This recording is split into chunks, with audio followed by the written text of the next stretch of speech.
ये आकाशवाणी है। कोविड-19 विशेष कार्यक्रम के अंतर्गत प्रस्तुत है कोरोना वायरस संक्रमण की वर्तमान स्थिति पर चर्चा, जिसे प्रस्तुत कर रहे हैं आकाशवाणी संवाददाता सिद्धार्थ सिंह। इस कार्यक्रम में आमंत्रित स्वास्थ्य विशेषज्ञ हैं जीबी पंत अस्पताल के प्रोफेसर डॉक्टर संजय पांडे। नमस्कार श्रोताओं, स्वागत है आपका कोरोना जागरूकता श्रृंखला के एक और एपिसोड में, जिसमें हम बात करते हैं कोरोना और उसकी वैक्सीन के साथ ही आपके स्वास्थ्य से जुड़े विषयों पर। पिछले 24 घंटे में 11,000 लोगों में कोरोना संक्रमण की पुष्टि हुई है, इसलिए हमें बहुत ही सतर्क रहना है। भारत में चल रहे विश्व के सबसे बड़े कोविड टीकाकरण अभियान के अंतर्गत 197 करोड़ से अधिक वैक्सीन लगाई जा चुकी है, जो कि अपने आप में एक रिकॉर्ड है। श्रोताओं, कोरोना, उसकी वैक्सीन और आपके स्वास्थ्य से संबंधित सवालों के जवाब देने के लिए हमारे आज के कोरोना जागरूकता श्रृंखला के इस एपिसोड में हमारे साथ जुड़ गए हैं Govind Vallabh Pant institute of post graduate medical education and research, नई दिल्ली के न्यूरोलॉजी विभाग में professor doctor Sanjay Pande. Doctor Sanjay, नमस्कार, कार्यक्रम में आपका स्वागत है। जी नमस्कार। श्रोताओं, आप भी कोरोना और अपने स्वास्थ्य से संबंधित सवाल डॉक्टर संजय से हमारे स्टूडियो के नंबर 011-2342-1764 पर पूछ सकते हैं। अगर आप सोशल मीडिया का इस्तेमाल करते हैं तो आप हमारे ट्विटर हैंडल @AIR News पर #AskAIR पर अपने सवाल पोस्ट भी कर सकते हैं। और डॉक्टर संजय, अपनी चर्चा की शुरुआत करते हैं। और आज जिस तरीके से कोविड की वर्तमान स्थिति है, आप इस पर क्या कहेंगे? और अगर हम देखें तो आज मन की बात कार्यक्रम में प्रधानमंत्री जी ने भी लोगों से जो कोविड अप्रोप्रिएट बिहेवियर है उसको अपनाने की अपील की। उन्होंने प्रिकॉशनरी डोज के बारे में बात की। तो कैसे देखते हैं आप वर्तमान स्थिति को? देखिए, कोविड का जैसे अभी आप बता रहे थे कि करीब 11-12 हजार केसेज आए हैं जी, तो ये मान के चलना चाहिए कि कोविड के केसेज आते रहेंगे। और आपने देखा होगा कि जैसे मुंबई में, महाराष्ट्र में, दिल्ली में केसेस बढ़े हैं, बीच में केरला में बढ़े थे। तो ऐसे करके अब कोविड ऐसा लगता है कि एंडेमिक हो गया है। एंडेमिक का मतलब है कि it has become a part of our environment. तो इसमें बीच बीच में इस तरह के उछाल आते रहेंगे और केसेस कम हो जाएंगे। जैसे दिल्ली में आपने देखा कि मई में केसेस बढ़े, फिर कम हो गए, फिर जून में फिर बढ़े, फिर कम हो गए। तो ऐसा देखा जा रहा है कि कोविड अभी काफी माइल्ड है। और जो केसेज जैसे हमारे इंस्टीट्यूट में भी केसेज जो आ रहे हैं जी, उसमें जो मैक्सिमम केसेज जो कि एडमिटेड पेशेंट्स हैं उनको पहले से कोई कोमॉर्बिडिटी है जी, और डेथ भी उन्हीं की ज्यादा हो रही है। तो कोविड की वजह से अभी कोई बहुत ज्यादा कोई पैनिक वाली बात नहीं है। केसेज बढ़ेंगे और केसेज कम होंगे, लेकिन कोविड से 2 साल में हमने जो मैसेज लिया है उस मैसेज को फॉलो करने की जरूरत है। जो सबसे इम्पोर्टेंट मैसेज लिया है कि हमें वैक्सीनेशन कराना है। अगर जैसे पूरे देश का आंकड़ा देखें तो करीब 90% लोगों का डबल वैक्सीनेशन हुआ है, लेकिन अभी भी जो 10% छूट गए हैं वो क्यों छूटे हैं वो देखना चाहिए। क्या वो वैक्सीन सेंटर तक नहीं पहुंच पाए या कोई और कारण था? तो उनको हमें टारगेट करना चाहिए और 10% लोगों को कि उन्हें हम वैक्सीनेट करें। दूसरा जो है कि जिसकी बूस्टर डोज का जो ड्यू है वो करें। तीसरा, जो बच्चों का वैक्सीनेशन सरकार ने चालू किया 12 साल से ऊपर का, उस वैक्सीनेशन को हम कंप्लीट करें। तो ऐसा लगता है कि एक कॉम्बिनेशन ऑफ एफर्ट जिसमें कि वैक्सीनेशन है और प्रधानमंत्री जी ने जो कोविड अप्रोप्रिएट बिहेवियर कहा, उनको अगर हम कंबाइन कर लें तो हमें लगता है कि धीरे धीरे ऐसा लगता है कि साल के अंत तक हम ये जो कोविड की बार बार गणना हो रही है उसको टाड़ा पा लेंगे। जी बिल्कुल। और आपसे बात करना चाहेंगे प्रिकॉशनरी डोज की। आज पीएम ने भी जोर दिया कि प्रिकॉशनरी डोज जिनकी ड्यू है उन्हें लगवाना चाहिए, क्योंकि कोविड की जंग में ये सबसे कारगर तरीका है। इस पर आप हमारे लिसनर्स से क्या कहेंगे? अभी हमने कुछ मिनटों पहले बताया कि वैक्सीनेशन हमारा सबसे बड़ा हथियार है। और चूंकि कोविड वायरस एक आरएनए वायरस है और आपने देखा होगा कि कैसे इसके रूप में बदलाव आते गए। जैसे पहले अल्फा था, फिर डेल्टा हुआ, फिर अभी ओमिक्रॉन वेरिएंट के अलग अलग सब टाइप्स चल रहे हैं। तो अगर हम कोविड वायरस की संरचना को देखें या उनके स्ट्रक्चर को देखें तो वायरस धीरे धीरे थोड़ा वायरस माइल्ड हुआ है, लेकिन यह नहीं भूलना चाहिए कि कोविड के वैक्सीन से जो हमें प्रतिरोधक क्षमता मिलती है उसकी एक लाइफ स्पैन है, और लाइफ स्पैन को देखते हुए बूस्टर डोजेज की जरूरत पड़ती है। तो सरकार ने जो पिछली बार जो जनवरी के टाइम में जो ओमिक्रॉन का आया था प्रकोप, उस समय जो बूस्टर को लेके या प्रायोरिटी डोज को लेके एक जो गाइडलाइन जारी की थी, लास्ट डोज से लेके 9 मंथ्स के बाद जिसकी भी ड्यू है उसे वैक्सीनेशन के प्रायोरिटी डोज दिए जाएंगे। तो ये इसी का हिस्सा है कि जो वायरस में चेंजेस हो रहे हैं या वायरस से जो हमारे अंदर कोविड वैक्सीनेशन से जो एंटीबॉडी बन रही है उसकी जो एक टाइम ड्यूरेशन है 6 महीने 9 महीने जो भी कह लीजिए, तो उसको अगर हम काउंटर करेंगे, अगर हम प्रायोरिटी डोज को लगवाएंगे तब। तो इस प्रोग्राम के माध्यम से मैं यही कहना चाहूंगा कि जिसके भी ड्यू है, जिन्होंने भी अभी नहीं लगवाया वो लगवाए। जी बिल्कुल। और डॉक्टर संजय, अगर हम देखें तो आज प्रधानमंत्री जी ने भी कहा कि हम 200 करोड़ वैक्सीन डोज के करीब पहुंच चुके हैं, जो कि एक बहुत बड़ी बात है भारत जैसे विशाल देश में। और अगर हम देखें तो और देशों की कंपैरिजन में जिस तेजी से टीकाकरण किया जा रहा है, 200 करोड़ वैक्सीनेशन एक ऐसा आंकड़ा है जो शायद किसी भी देश के लिए सपने जैसा हो सकता है, क्योंकि इतने बड़े दौर पे वैक्सीनेशन करना और उसके बाद भारत जैसे ट्रॉपिकल कंट्री में जहां पे एक टेम्परेचर एक बड़ी समस्या रहती है, वहां पर एक कोल्ड चेन के अंतर्गत वैक्सीन का ट्रांसपोर्ट करना, उसे पूरे एक जगह से दूसरी जगह ले जाना कोल्ड चेन में, और फिर उसके बाद उसको लोगों तक पहुंचाना, उसे लगाना, तो ये पूरी प्रक्रिया कितनी बड़ी सफलता आप मानते हैं, जबकि हम 197 करोड़ यानी 200 करोड़ के एकदम करीब पहुंच चुके हैं। देखिए, पूरा श्रेय मैं हमारे साइंटिस्ट को देना चाहूंगा और हमारे जो मेडिकल, पैरामेडिकल और वैक्सीनेशन से जुड़े हुए जो भी लोग हैं। हम कई लोगों को भूल जाते हैं, लेकिन ये ध्यान में रखना चाहिए कि वैक्सीनेशन के पीछे कई लोगों का हाथ है सफलता के पीछे।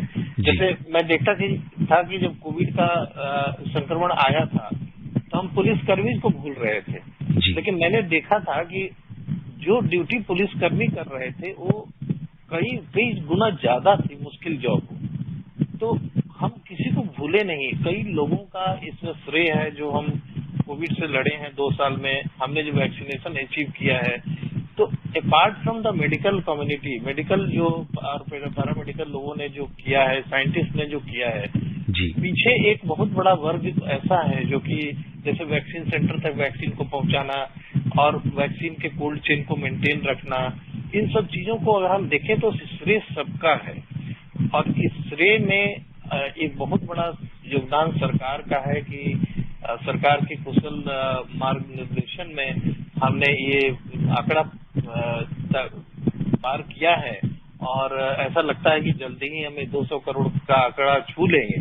तो ये उपलब्धि बहुत ही बड़ी उपलब्धि है और बधाई है हमारे सारे साइंटिस्ट, हमारे मेडिकल, पैरामेडिकल और उसके पीछे जो बाकी लोग हैं जिनका बहुत ही अहम योगदान है इस उपलब्धि के पीछे।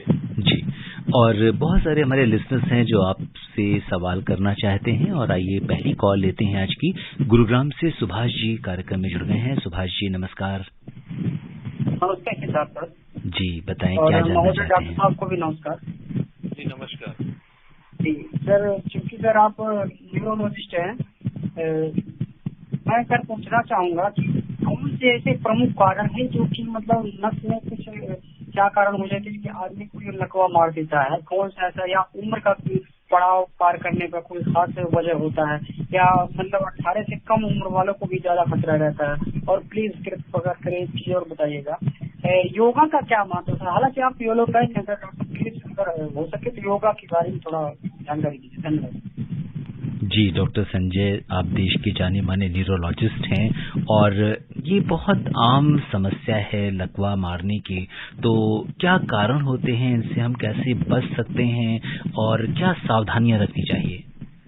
देखिए, इनका सवाल बहुत ही अच्छा सवाल है और मैं इनको बधाई देता हूँ, इन्होंने सवाल पूछा कि लकवा यूजुअली ऐसा लोगों का विचार है, लोगों को ऐसा लगता है कि सिर्फ बुढ़ापे में होता है, लेकिन लकवा कई बार यंग लोगों को भी होता है, बच्चों को भी होता है, प्रेग्नेंट लेडीज को होता है। तो बच्चों में लकवा के कारण कुछ अलग होते हैं, और हमारे देश में लकवा का जो सबसे बड़ा कारण बच्चों में है वो हार्ट डिजीज है। तो कई बार क्या होता है कि वाल्व के इन्फेक्शन हो जाते हैं, या वाल्व में कोई बचपन से ही कोई बनावट में प्रॉब्लम होती है जो हार्ट के वाल्व है, और वहां से क्लॉटिंग निकल के ब्रेन में जाती है और उसकी वजह से स्ट्रोक हो जाता है, लकवा हो जाता है। तो अगर लकवे की जो बीमारी है अगर छोटे बच्चों में होती है, या यंग इंडिविजुअल में होती है, या प्रेग्नेंट लेडीज में होती है, तो उसके कारण थोड़े अलग होते हैं इन कंपैरिजन टू जो लकवा हम मतलब एल्डरली में देखते हैं, 50-60 साल के बाद देखते हैं। तो अगर आपके आसपास कोई इस तरह के लकवे के लक्षण हो किसी को, तो उसे जरूर कहें कि इसका इलाज कराएं। तो सबसे अच्छी बात क्या है कि अगर इसमें इस उम्र में, जैसे बच्चों या यंग या प्रेग्नेंट लेडीज की मैंने बात की, अगर उसमें लकवे का कारण मिल जाता है तो पूरी तरह से ठीक हो जाता है, और उसको बार बार फिर लकवा नहीं होगा, और वो ताउम्र ठीक रहेगा। और बच्चों में तो ऐसा भी देखा गया है कि लकवे की से अगर जैसे हाथ पैरों में कमजोरी आ जाती है, तो उनमें प्लास्टिसिटी बहुत होती है। मतलब प्लास्टिसिटी का मतलब होता है कि जो ब्रेन के जो नर्व्स होते हैं, न्यूरॉन्स होते हैं, उनमें रिकवरी होने की संभावना तो बहुत अच्छी होती है, वो ऑलमोस्ट कंप्लीट पावर अचीव कर लेते हैं। तो अगर इस तरह का कोई लक्षण आपके आसपास में हो, आपने पूछा सवाल तो जरूर होगा, तो उसे इमीडिएटली डॉक्टर के पास ले जाएं और कोशिश करें ये पता करने की कि उसको हुआ क्यों। जी, और मेवात से इलाही बख्श जी का सवाल लेते हैं। इलाही जी नमस्कार।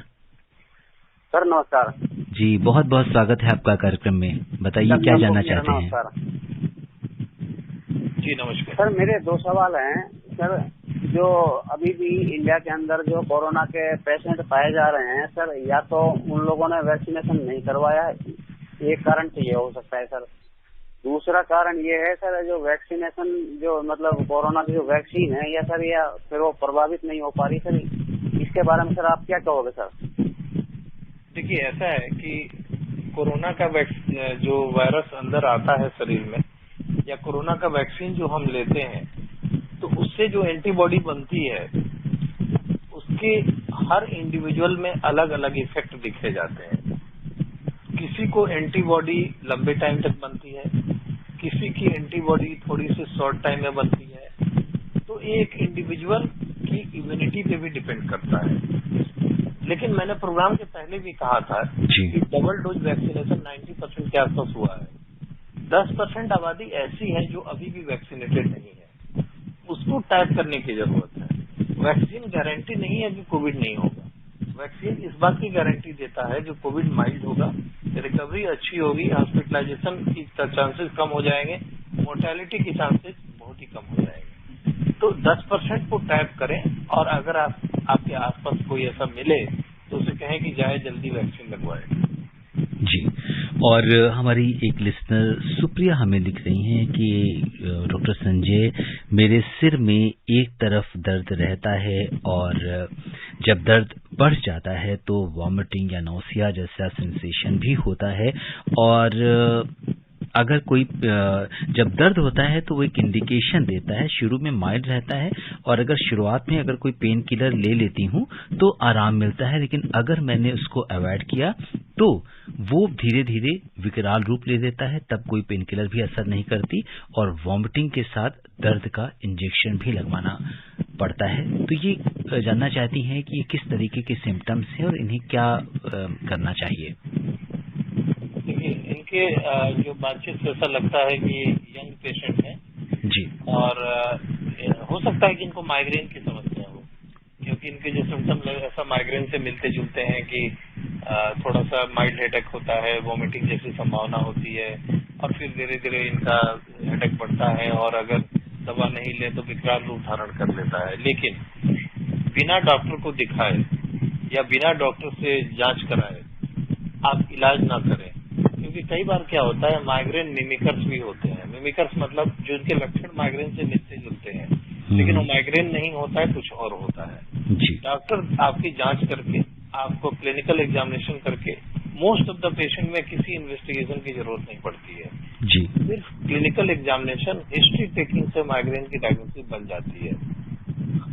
पेशेंट्स में हो सकता है कि कुछ जांच की जरूरत पड़े, तो आप डॉक्टर से मिले, और अगर आपको माइग्रेन निकलता है तो माइग्रेन ठीक होने वाली बीमारी है, बड़े आराम से दवा के माध्यम से इसको ठीक किया जा सकता है। और अगर कोई और चीज पता चलती है तो आपके चिकित्सक इसके बारे में आपको सही सलाह देंगे। जी बिल्कुल, ये बीमारी लाइलाज नहीं है और इसका इलाज किया जा सकता है माइग्रेन का। और इस बीच दिल्ली से धर्मवीर जी का सवाल लेते हैं। धर्मवीर जी नमस्कार। जी धर्मवीर जी। सिद्धार्थ जी नमस्कार। जी बताएं। मैं धर्मवीर गांधी का दिल्ली से बोल रहा हूँ। डॉक्टर साहब नमस्कार। जी नमस्कार। जैसे कि आप मस्तिष्क के डॉक्टर हैं, तो डॉक्टर साहब मुझे 2 क्वेश्चन आपसे पूछने हैं कि अभी पीछे हमने 10 दिन पहले एक जानकारी सुनी है कि जैसे कि एक आदमी बोलता है आज मेरा दिमाग खराब है, दिमाग गर्म है, उससे फालतू की बात मत कर। ऐसा क्या होता है कि जो दिमाग खराब हो जाता है, गर्म होता है, ऐसा क्या होता है दिमाग में? दूसरा सवाल ये है कि जेंट्स के मुकाबले लेडीज का दिमाग ज्यादा गर्म होता है। जैसे कि जेंट्स का दिमाग का टेम्परेचर 37 होता है, तो लेडीज का 38 साढ़े 38 होता है। और जब उनका महीना चालू होता है तो वो महीने के हिसाब से 40 टेम्परेचर पहुंच जाता है दिमाग का। ये 2 डिफरेंट दिमाग के गर्म होने में क्या अंतर है, आप जरा हमें जी डॉक्टर संजय क्या कहेंगे आप? ऐसा है कि जो पहला सवाल है इनका कि अक्सर लोग बात करते हैं कि दिमाग खराब हो गया है, तो वो क्या खराब होता है? मूड खराब होता है, दिमाग खराब हो जाता है? देखिए ऐसा है कि इनकी सवाल ठीक है, लेकिन सवाल में एक स्टीरियोटाइप थॉट है कि महिलाओं का या पुरुषों का ऐसा नहीं होता है। अगर कोई ऐसा कहता है कि उसका दिमाग खराब है तो हो सकता है कि उसको कुछ साइकेट्रिक प्रॉब्लम हो सकता है जी, लेकिन उसको सुनने की जरूरत है और उसको सुनने के बाद उसकी डायग्नोसिस बनाने की जरूरत है। तो मैं ऐसी राय दूंगा कि अगर आपके आसपास कोई इस तरह का जो भी है, उनको आप किसी साइकियाट्रिस्ट के पास लेके जाएं और उनके सिम्टम्स को सुनने के बाद एक डायग्नोसिस बन जाएगी और इसको बड़े आराम से या तो काउंसलिंग के माध्यम से या बिहेवियरल थेरेपी के माध्यम से या कई बार थोड़ी बहुत दवाओं के माध्यम से बड़े आराम से इस पे काबू पाया जा सकता है। लेकिन मन से ये सोच निकाल दें कि इसमें एक जेंडर बायस है, किसी को हो सकता है, मेल को हो सकता है, फीमेल को हो सकता है, बच्चे को हो सकता है। इवन तो हम लोगों ने देखा एल्डरलीज को बहुत होते हैं। ये एल्डरली आजकल देखे होंगे समाज में कि ऐसे बच्चे छोड़ के चले जाते हैं, अलग रहते हैं, अकेले रहते हैं, तो अकेलापन का शिकार हो जाते हैं। तो एक ऐसा नहीं है कोई जेंडर बायस है या कोई एज बायस है, किसी को हो सकता है, लेकिन है तो उसका मजाक न बनाए, उसका मजाक न उड़ाए, उसको डॉक्टर के पास ले जाए और उसकी सही जानकारी, उसकी सही इलाज और उसका सही उपचार ये जरूरी है और ठीक हो जाते हैं। जी, और हमारे साथ विनीता जी कार्यक्रम से जुड़ी हैं और वो हमें ये लिखती हैं कि इनके पैरों में थोड़ी नसें उभर कर आई हैं, तो क्या और काफी समय से हैं इन्हें कई बार वो अपीयर होती हैं, कई बार डिसअपीयर हो जाती हैं, तो क्या ये किसी तरह के न्यूरोलॉजिकल डिसऑर्डर का सिम्टम है?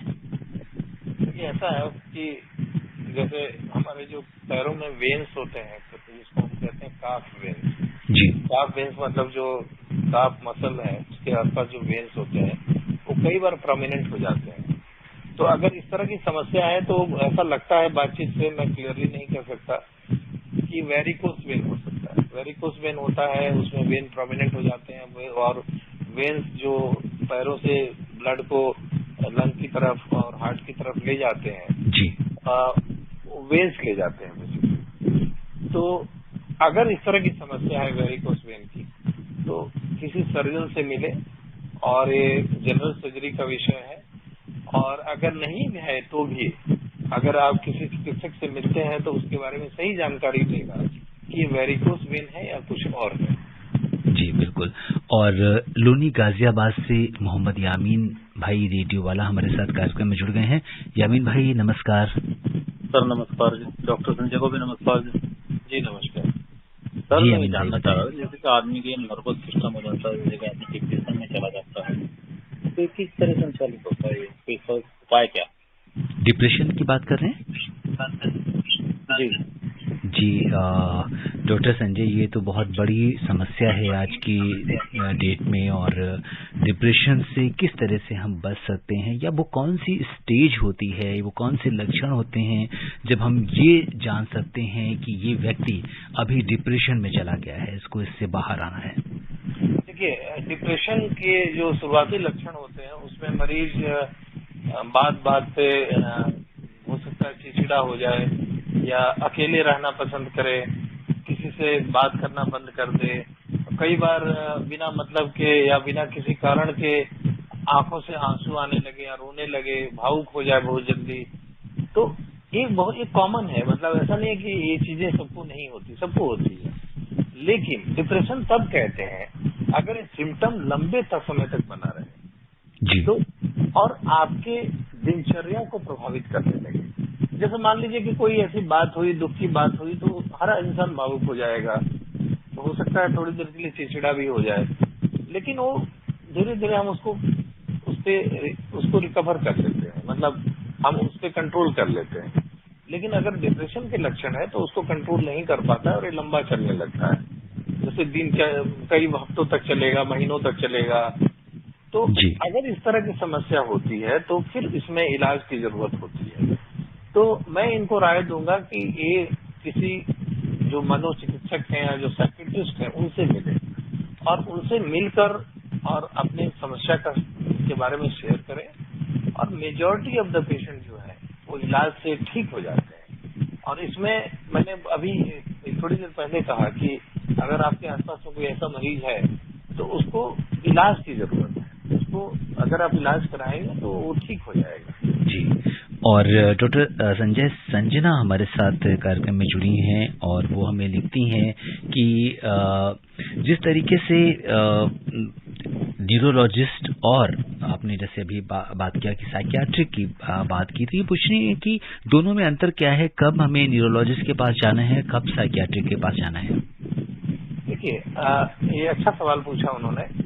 तो न्यूरोलॉजिस्ट का मतलब ये होता है कि अगर ब्रेन में कोई विकार है, जैसे मान लीजिए कि स्ट्रोक हो गया, या ब्रेन का कोई इन्फेक्शन हो गया, या नसों में कमजोरी आ गई, तो अगर कोई विकार है, मतलब ऑर्गेनिसिटी है, जिसको हम अपने साइंटिफिक लैंग्वेज में कहते हैं ऑर्गेनिसिटी, मतलब there is a cause for that, तो न्यूरोलॉजिस्ट का विषय होता है जी। लेकिन अगर थॉट प्रोसेस में कोई विकार है, जिसको हम कहते हैं कि नॉन ऑर्गेनिक, मतलब उसका थॉट प्रोसेस में कुछ इशू है, जैसे डिप्रेशन है, या एंजाइटी है, या मैनिया है, या कई तरह के पर्सनालिटी डिसऑर्डर्स हैं, तो अगर थॉट प्रोसेस की वजह से या नॉन ऑर्गेनिक है तो वो साइकियाट्रिस्ट का विषय है।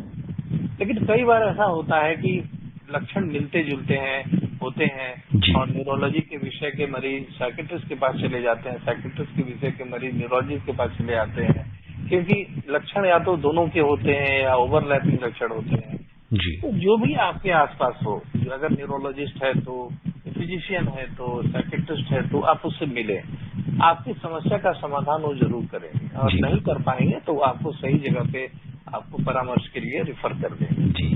और अब हम रुख करते हैं नॉर्थ ईस्ट का और चलते हैं असम, जहां से अमिया जी हमारे साथ कार्यक्रम में जुड़ गई हैं। अमिया जी नमस्कार। जी नमस्कार जी, डॉक्टर साहब को मेरे तरफ से नमस्कार जी। अमिया जी बताइए, क्या जानना चाहती हैं आप?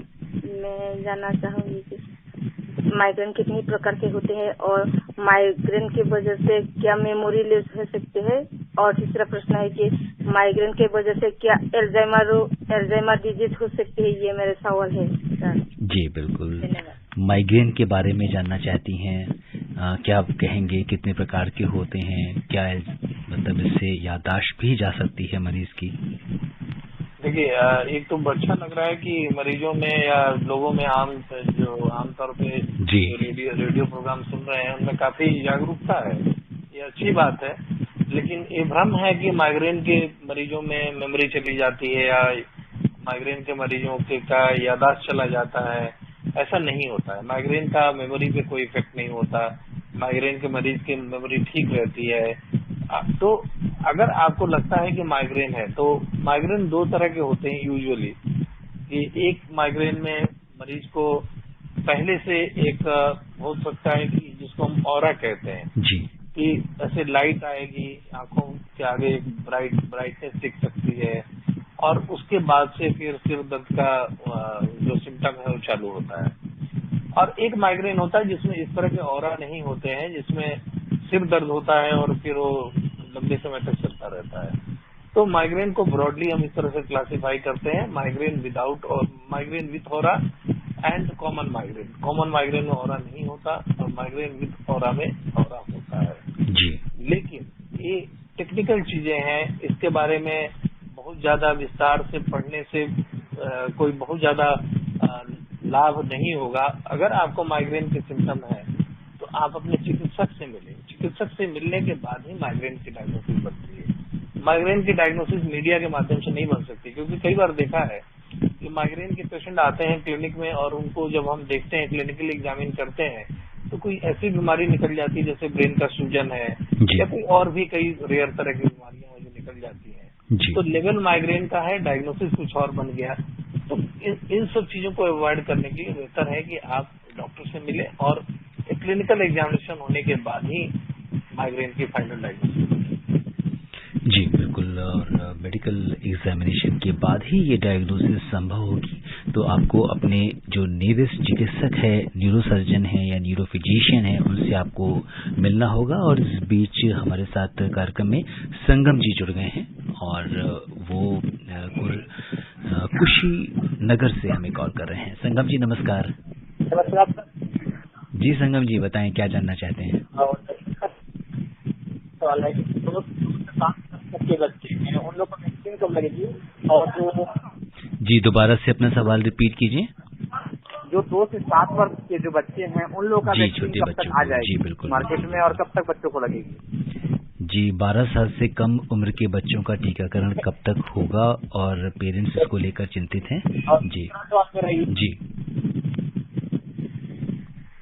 इसका सवाल अच्छा सवाल है।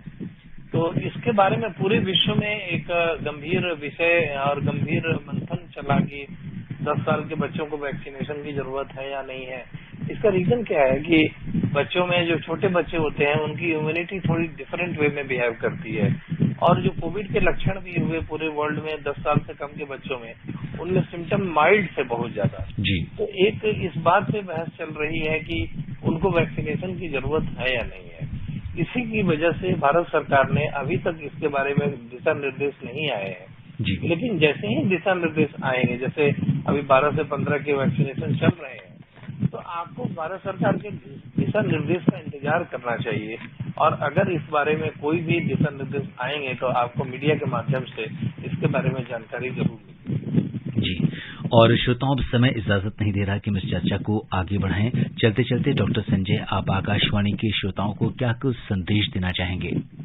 संदेश यही देना चाहूंगा कि कोविड से एक सबक ये लें कि आप भीड़ भाड़ वाली जगह में न जाएं, कोविड एप्रोप्रिएट बिहेवियर को फॉलो करते रहें और वैक्सीनेशन को सीरियसली लें।